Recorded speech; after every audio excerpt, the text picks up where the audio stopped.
ಸಿದ್ದರಾಮಯ್ಯನವರ ಸುಪುತ್ರ ಮಾಜಿ ಶಾಸಕರಾಗಿರ್ತಕ್ಕಂಥ ಯತೀಂದ್ರ ಸಿದ್ದರಾಮಯ್ಯನವರು ಹೇಳಿಕೆ ಕೊಟ್ಟಿದ್ದಾರೆ. ಹಿಂದೂ ರಾಷ್ಟ್ರದ ಘೋಷಣೆ ಆದರೆ ಭಾರತ ಅಫ್ಘಾನಿಸ್ತಾನ ಆಗುತ್ತೆ, ಪಾಕಿಸ್ತಾನ ಆಗುತ್ತೆ ಅಂತ. ಇತಿಹಾಸ ಅರಿಯದವನು ಇತಿಹಾಸ ಸೃಷ್ಟಿಸಲಾರ. ಒಂದು ಕಾಲದಲ್ಲಿ ಪಾಕಿಸ್ತಾನ, ಅಫ್ಘಾನಿಸ್ತಾನ, ಬಾಂಗ್ಲಾದೇಶ ಇವೆಲ್ಲವೂ ಅಖಂಡ ಭಾರತದ ಭಾಗ ಆಗಿತ್ತು. ಅಲ್ಲಿ 100ಕ್ಕೆ 100ರಷ್ಟು ಹಿಂದೂಗಳೇ ಇದ್ದರು. ಹಿಂದೂಗಳು ದುರ್ಬಲರಾದ ಕಾರಣಕ್ಕೆ, ಹಿಂದೂಗಳನ್ನ ಮತಾಂತರ ಮಾಡಿದ ಕಾರಣಕ್ಕೆ ಇವತ್ತದು ಅಫ್ಘಾನಿಸ್ತಾನ ಆಗಿದೆ, ಇವತ್ತದು ಪಾಕಿಸ್ತಾನ ಆಗಿದೆ. ಗಾಂಧಾರಿಯ ತವರ ಮನೆ ಗಾಂಧಾರ ದೇಶ ಅಂತ ಕರೆಸ್ಕೊಂಡಿದ್ದಂಥದ್ದು ಅಫ್ಘಾನಿಸ್ತಾನ ಆಯಿತು.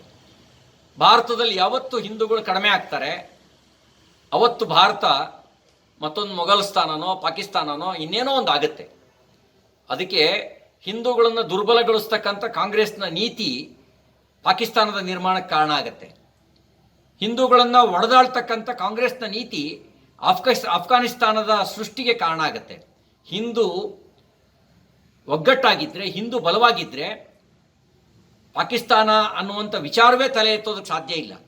ಆದರೆ ಕಾಂಗ್ರೆಸ್ನ ನೀತಿ ಇದೆಯಲ್ಲ, SDPIಗೆ PFIಗೆ ಬೆಂಬಲಿಸ್ತಕ್ಕಂಥ ನೀತಿ, ಆ ನೀತಿಯ ಕಾರಣದಿಂದ ನಿಮ್ಮಂಥವರೇ ಸೇರಿಕೊಂಡು ಪಾಕಿಸ್ತಾನ ಮಾಡಿಬಿಡ್ತೀರಿ, ಅಫ್ಘಾನಿಸ್ತಾನ ಮಾಡಿಬಿಡ್ತೀರಿ.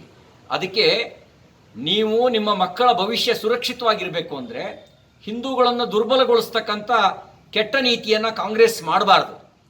ಆ ಕೆಟ್ಟ ನೀತಿಯನ್ನು ಕಾಂಗ್ರೆಸ್ ಸರ್ಕಾರ ಕೆಟ್ಟ ನೀತಿಗೆ ಬೆಂಬಲಿಸಬಾರ್ದು. ಎಲ್ಲೇವರೆಗೂ ಹಿಂದೂ ಬಹುಸಂಖ್ಯಾತನಾಗಿರ್ತಾನೋ ಅಲ್ಲೇವರೆಗೂ ಭಾರತ ಮತ್ತು ಭಾರತದ ಸಂವಿಧಾನ ಉಳಿಯುತ್ತೆ. ಹಿಂದೂ ಅಲ್ಪಸಂಖ್ಯಾತನಾದ ದಿನ ಭಾರತವೂ ಉಳಿಯೋದಿಲ್ಲ, ಭಾರತದ ಸಂವಿಧಾನವೂ ಉಳಿಯೋದಿಲ್ಲ.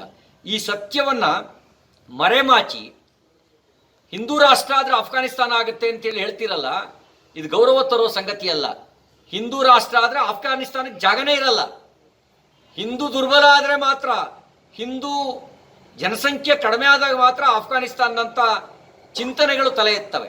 ನಿಮ್ಮ ಮನಸ್ಸಿನಿಂದ ತಾಲಿಬಾನ್ ಚಿಂತನೆಯನ್ನು ತೆಗೆದುಹಾಕಿ ಅಫ್ಘಾನಿಸ್ತಾನವನ್ನು ಪಾಕಿಸ್ತಾನವನ್ನು ಅಖಂಡ ಭಾರತದ ಜೊತೆಗೆ ಸೇರಿಸ್ಕೊಳ್ಳೋಕ್ಕೆ ಇರುವ ಏಕೈಕ ದಾರಿ ಪ್ರತಿಯೊಬ್ಬ ಹಿಂದೂವು ಕೂಡ ನನ್ನ ಬಂಧು ಅಂತ ಪರಿಗಣಿಸಬೇಕು. ಅಸ್ಪೃಶ್ಯತೆ, ಜಾತೀಯತೆಯಿಂದ ಮುಕ್ತರಾಗಿ ನಾವೆಲ್ಲ ಒಂದು ಅನ್ನೋ ಭಾವನೆಯಿಂದ ಯಾವತ್ತು ಒಟ್ಟಾಗಿ ನಿಂತ್ಕೊಳ್ತೀವೋ ಅವತ್ತು ಪಾಕಿಸ್ತಾನವೂ ಭಾರತದ ಭಾಗ ಆಗುತ್ತೆ, ಅಫ್ಘಾನಿಸ್ತಾನವೂ ಭಾರತದ ಭಾಗ ಆಗುತ್ತೆ.